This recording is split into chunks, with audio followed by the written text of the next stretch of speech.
Hello and welcome to Supposedly Fun. My name is Greg and I am here today to do a Friday Reads video. This is where I wrap up the week in reading and talk about any exciting book-related things that have been going on in the real world. And I want to use this Friday Reads to talk about some other book prizes that have been going on. Obviously, I kind of centered on the Women's Prize for Nonfiction, the Women's Prize for Fiction, and the International Booker. I just did my International Booker long list reaction this week, and I'll link all three of those reaction videos down below if you have not seen them yet. And just a quick note on dates, because progress is going to happen pretty quickly.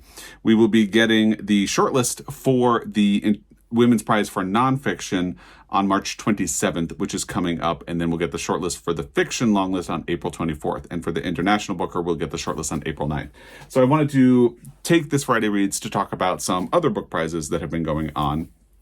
And that's what we'll do before we get to the Friday Reads. If you want to jump to the Friday Reads, there will be a timestamp in the description box down below. So feel free to smash that and jump ahead.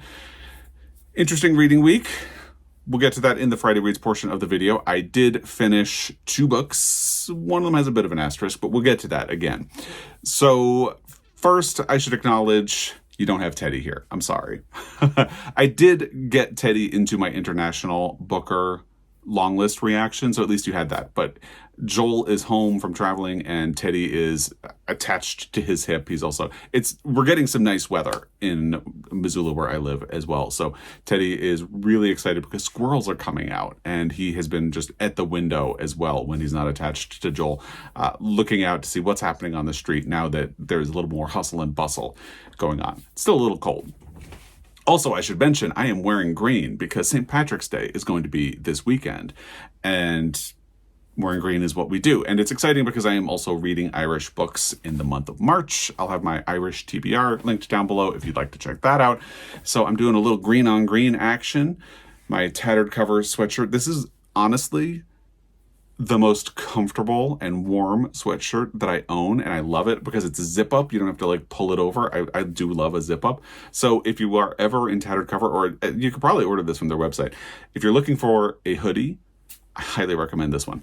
And the Mercantile is a really cool store in Helena, just down the street from where Montana Book Company is. It is a coffee shop, and they have all kinds of coffee and tea, and they have stickers, toys, all kinds of fun stuff. I actually went Christmas shopping for my nieces there, and I got her a mug that said, "I am Kenuff," and it had a picture of Ryan Gosling as Ken on it, because they just have a lot of cool things. So if you're ever in Helena, check out the Mercantile. That explains the green. And I have Irish books to talk about when we get to the Friday Reads portion of this video. And happy St. Patrick's Day, if that means anything to you. Let's get to the talk about book prizes. The first is that the long list for the Carol Shields Prize has been announced. The Carol Shields Prize was created, they did their first run last year, and it's an interesting prize. It has a big prize. So they award $150,000 US. There are 15 authors on it. They are from the United States and Canada. And it was an interesting long list last year and an interesting winner. So I'm going to cover the long list for this year now, and I'm throwing it out there. Is this a prize that you would like me to focus on a little more in the future? Because I know there was a lot of interest last year, but some people were a little hesitant because they were thinking, well, why do we need another book prize in this time frame when we're already busy with the Women's Prize, and now we're even more busy with the Women's Prize because there's a nonfiction division of that, and we have the International Booker. So I'm just curious. I'm intrigued by the Carol Shields Prize, but last year it was seeming like a lot of people weren't sure they had the bandwidth to talk about another prize. So is this something that you would like me to pay a little more attention to going forward? If so, I can pay attention to when they announce the shortlist. The winner will be announced on May 13th. That is in front of me. So the shortlist will be announced on April 9th and the winner on May 13th. I will be in Ireland when they announce the winner. So I will not be able to do a reaction video for that. That's just the way it is. But if you want me to do something about the shortlist when it's done, let me know in the comment section down below. Without further ado, I'm just going to quickly run through the titles on the shortlist because, again, I think they have some really interesting choices. First, there's Lisa Allward for Cocktail, which is a story collection. Eleanor Catton's Burnham Wood. Nicole Cuffey's Dances, a novel. Claudia Day's Daughter, Kim Coleman Foot's Coleman Hill, Vivi Ganeshanathan's Brotherless Night, which was just on the Women's Prize for Fiction long list, Aisha Abdel Gawad, Between Two Moons, Tanya James with Loot, which has popped up. I think it was longlisted for the National Book Award last year. Juliana Lammy's You Were Watching from the Sand, which is a short story collection. Catherine LaRue's The Future.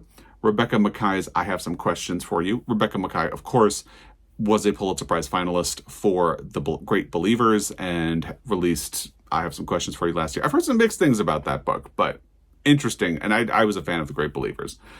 Yannicka Oza's A History of Burning. Mona Susan Powers' A Council of Dolls, which I read and enjoyed last year. It's a great Indigenous story. Reminded me of The Yield by Tara June Winch. Very good. Anuha Varghese Chrysalis, which is a story collection, and C. Pam Zhang's Land of Milk and Honey. Again, there are some definite known books on here, and there's some books that I've never heard of. Actually, there are a lot of books on here that I haven't really heard of. So I'm going to leave this tab open for myself so I can take a look at these a little more closely before. But again, if this is something that you'd like deeper dives on, like reaction videos, let me know in the comment section down below, because I find it to be a really interesting prize. And Carol Shields is a great author. She is in the Pulitzer family of authors. She won for a book called The Stone Diaries, which I read when I was about 21 and remember not liking, but I'm pretty sure when I get around to rereading it for my Pulitzer Prize project, I will have a very different opinion, because I think there's a lot of smart stuff going on in that book that maybe at 21 I wasn't really open to. And I have read Unless by her, which I think is an imperfect book, but it builds to such a beautiful climax that it has really stayed with me ever since. And I would like to read more of Carol Shields' work. And the jury this year is Jen Sukfang Lee, who is the chair, Leila Lalami, who is a great writer. I have read her work before. Claire Messud, who I'm kind of mixed on. I liked The Woman Upstairs. I hated The Emperor's Children. Dolan Perkins Valdez and Eden Robinson. So, again, the shortlist will be announced on April 9th and the winner May 13th. Let me know, is this something you would like to hear more about? The long list for the Stella Prize had also been announced, and if you're unfamiliar, the Stella Prize is a prize for women and non-binary authors in Australia. It is sort of a response to is it the Miles Franklin? I should have looked this up before I started filming. But yeah, it's specifically for women and non-binary authors. And it always is really interesting. A couple of times people will comment and point out to me that the long list or the short list or the winner was announced. And I have always been interested in the Stella Prize, but I don't know how interested other people are. So again, I'm just going to throw it out there because I don't want to bombard people with book prize stuff at this time of year when last year people were complaining that there was too much going on with the Women's Prize and the International Booker. And now we have two categories for the Women's Prize. So if this is something you'd like me to focus on a little more, let me know, because it is something I'm interested in. And the shortlist for the Stella Prize will be announced on April 4th with a winner on May 2nd.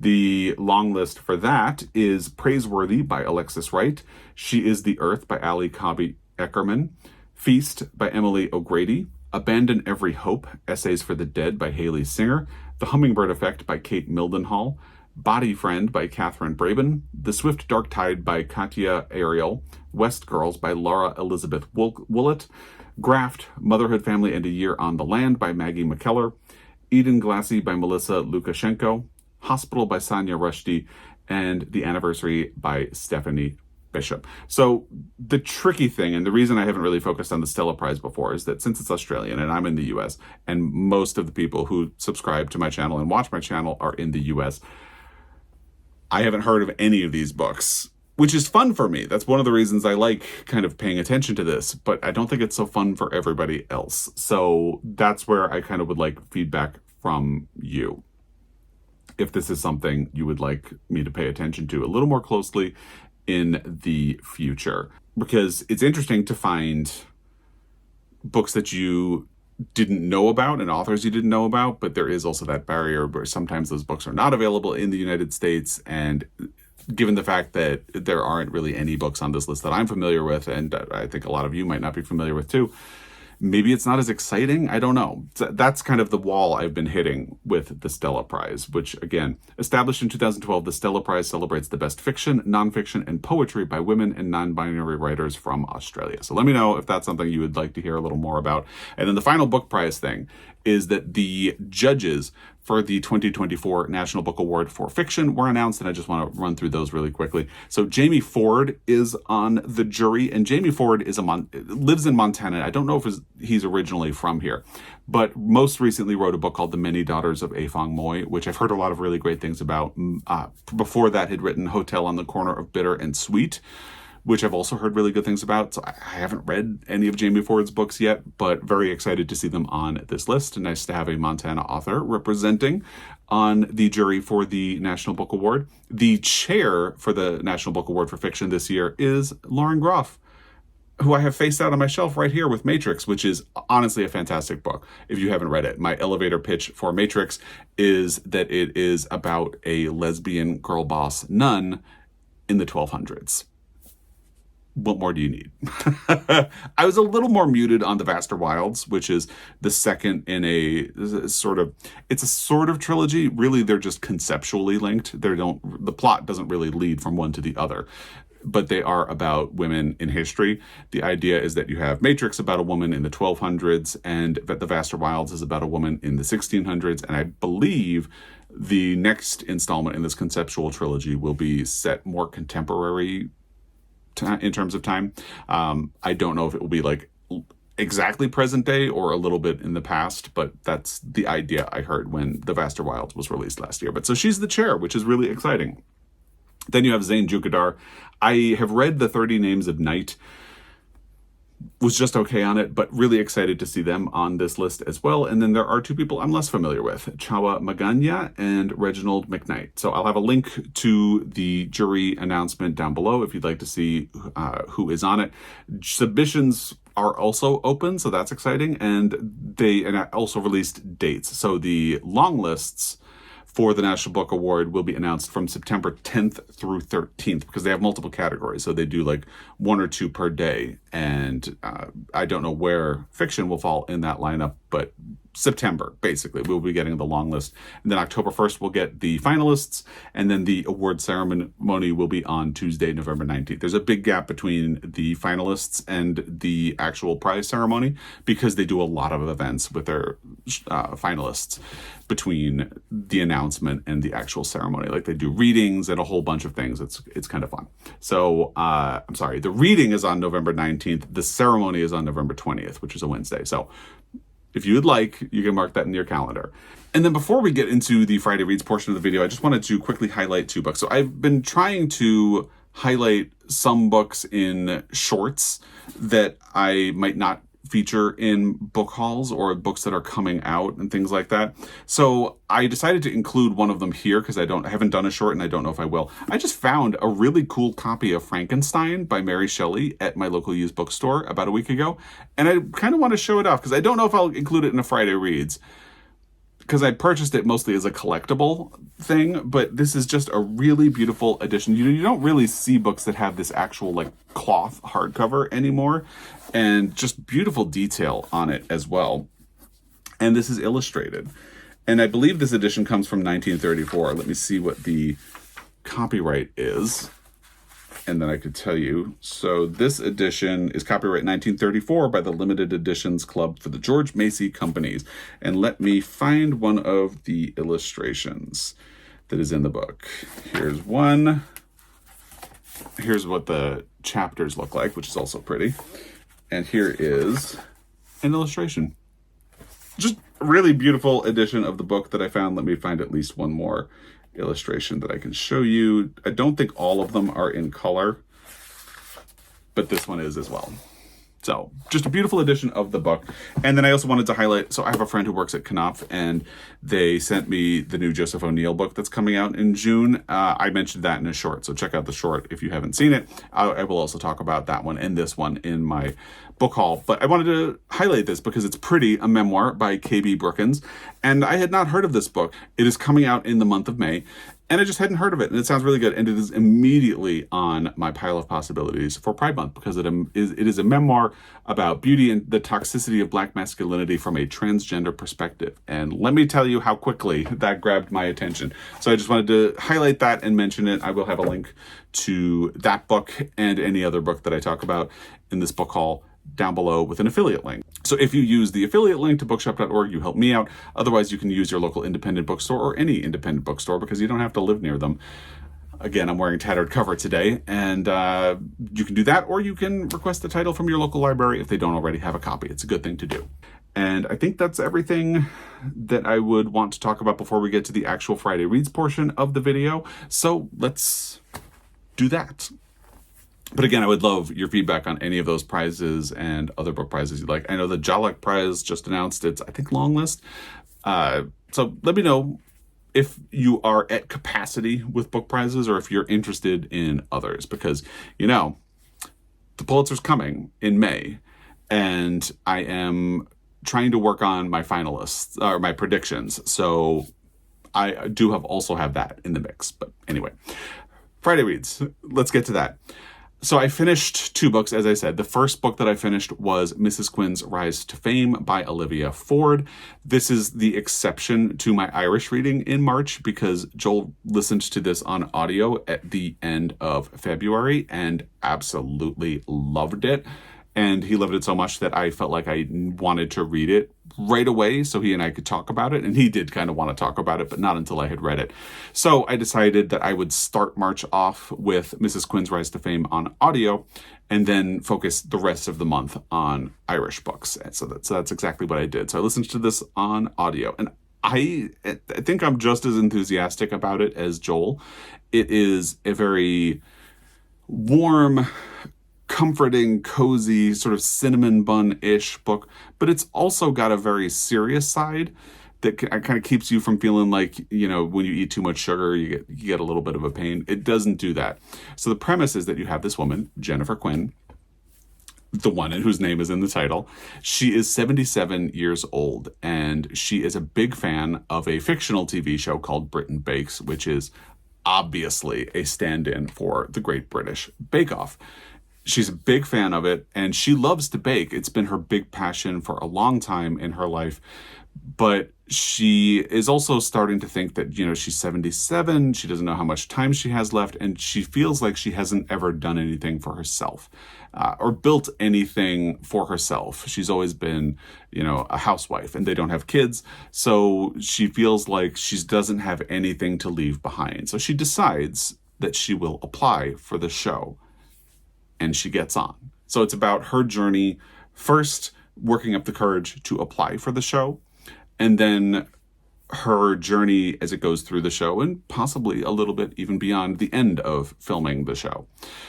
And it's just really great. There are flashbacks as well, talking about her time as a young woman, and I don't want to say a whole lot about those scenes and the way that story of her young life develops, because I feel like it would be spoilery, and I don't want to do that. But that is where a lot of the more serious thematic content comes from. And there's also the fact that she's 77, her husband Bernard is 82, I think. He's in his 80s. And not like the latter half of the 80s, the early half of his 80s. And, you know, again, they are people who are starting to wonder how much time they have left, and how much time they are going to have left together, and what will happen if they're alone. Kind of normal things that are scary to think about, but it's definitely balanced well with the more fun and cozy aspects of the story, and lots of fun baking, which I'm a big fan. I'm a huge fan of the Great British Bake Off, and if you are a fan of the Great British Bake Off, this book sort of naturally leans into that. It's really great. Like I said, it's a great blend of cozy, warm hug feeling and more serious content. I really liked it, and it was fun talking to Joel about it. So I would absolutely recommend it to you, especially if you need something a little bit lighter. You know, the world does continue to feel like it's on fire. So if you need something to help balance you out and make you feel calm and collected, this would be a great book for that. I feel like I'm going to be recommending this a lot for the rest of the year. So stay tuned for that. The other book that I finished this week, and this is the one that sort of has an asterisk, is Twisted, The Tangled History of Black Hair Culture by Emma Dabiri. This was the first book that I have finished for my Irish reading, and I mentioned in my last Friday Reads that I was a little surprised by how academic this book actually is, because I had expected it to be a little bit more of Emma Dabiri's personal journey, but there are definite academic leanings, not too much. Like, I don't want to scare you off of this book, making you think that you're going to be reading a research paper. It's not like that, but it is more academic than I thought it would be. And I think that is the thing that made me feel a little bit distant from it at times, because I felt like I was signing up for Emma Dabiri's experiences and stories, and those are definitely in here. However, there's a lot of other content as well. So I was also really looking forward to this book because as I read Irish books, I don't want to just go with like the standard white male authors that everybody talks about when Ireland comes up, Oscar Wilde, James Joyce, so on and on and on. I definitely wanted to make sure I prioritized some female authors, and I really wanted to get an author of color in there. And Emma Dabiri is mixed race, grew up in Ireland, and is now working for the BBC, I believe. And I really wanted to get that sort of a perspective. Teddy just came running into the room. Let me see if he wants to actually join in. Here he is. So there you go. You will be getting a Teddy fix after all in this video. Let me move the camera down so you can actually see him. How is that? Anyway, so I enjoyed this book, but I admit I did start to skim. I mentioned last week that I would probably end up doing this book a little bit more slowly, like maybe reading one section at a time per week. And this week I decided, you know what, why don't I just kind of power through? But I admit I did kind of skim a lot of the sections that more heavily leaned into the academic portions of it. And I do like that this book isn't just about Emma Dabiri's experiences with racism and prejudice based on the texture of her hair.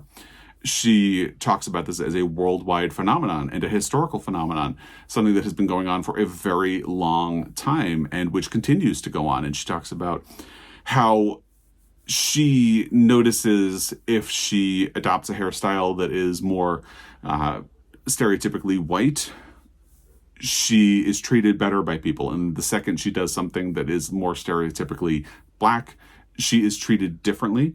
She is treated like she is being aggressive toward people much more frequently.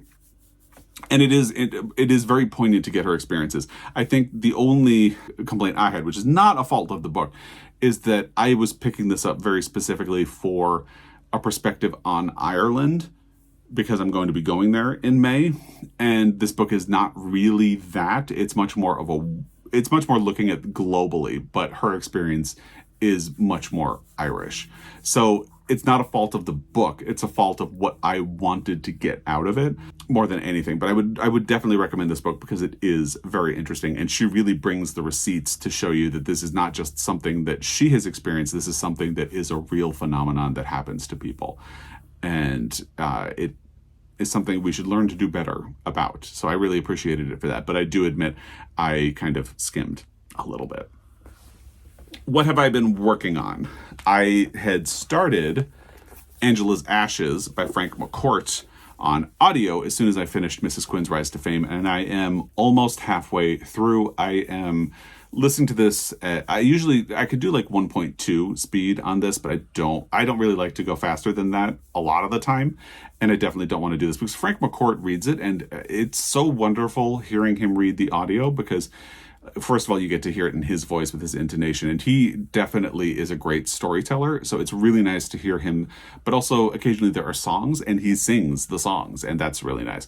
But I have been loving this book so much that I decided I wanted to have a copy of it for my library. I'm pretty sure I'm going to be talking about this book a lot in the remainder of the year. So I went to my local used bookstore this week and cashed in some credit to get this lovely paperback edition. It's in really good shape, so I'm happy to have it. And I'm really loving this book. So if you're unfamiliar, Angela's Ashes is the story of Frank McCourt's childhood. He was actually born in New York City, but his parents were from Ireland. and had ended up there. And actually his mother got pregnant, and that's how his parents ended up getting married. And then it was the Depression. So his father had a very difficult time finding and keeping work. His father is also an alcoholic. So anytime he did make money, he tended to spend it on booze, which isn't great. And after a couple of years, they end up going back to Ireland because they worry that the Depression is just making it too difficult. But he grows up in poverty with a mother who is frustrated because she has children. They lose children. There are aspects of this book that are profoundly sad. But Frank McCourt has such a great sense of humor and is such a great storyteller that even when it's sad, you end up laughing out loud. And he actually writes it from the perspective of his childhood self, which is very interesting as well. Oh, thank you. I love kisses from Teddy. Anyway, yes, and it has been nice having Teddy to comfort me in those times of the book that have been really sad. So yes, there are portions that are profoundly sad, but I don't feel like this is anything like misery porn because it is told from the perspective of a child, which lends it a little innocence, but also allows it to lean into a great sense of humor at certain points of the book as well. So I'm really loving this. I can't wait to finish it. The other book that I had started last week, and I still have not made a whole lot of progress, is The Country Girls by Edna O'Brien. I am really looking forward to having some time this weekend to spend more time with this book, because I think what I've decided at this point is I'm going to read The Country Girls, which is the first book in the trilogy.